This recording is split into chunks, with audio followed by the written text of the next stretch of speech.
So this is the latest Blok and Mesh Defender intermediate fence system. We're using a heavy duty mesh with V profiles to give it strength along the length of the panel. It's connected to the 60 by 60 box posts, which are pre-slotted to take the grippers that hold the mesh to the post. It's supported by a heavy duty stackable base, which is weighted with a 275 kilo block or other alternative ballasts that we have available in our range.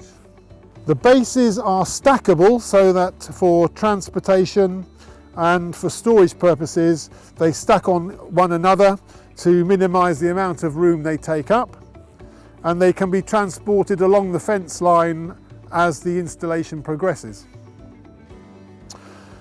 Connecting the base to the post is an adjustable clamp. This is a four-way adjustable clamp, forward and backward and side to side, so you can always ensure that the post is vertical as you proceed along with your deployment.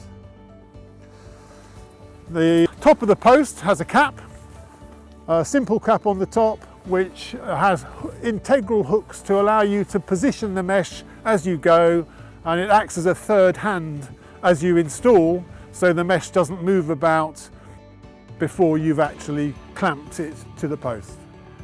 Overall, the whole system then is a very strong system. It's been physically assault tested by National Grid, who we got approval for to secure their upgrading of substations nationwide. That's really the system as you see it.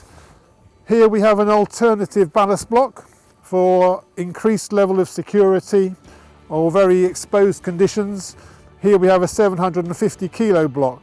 One of the beauties of the trays, these bases, is it will accept all sorts of ballast, whether it be a concrete block or a plastic tub or water ballast. We have a range of ballast systems that will suit most applications.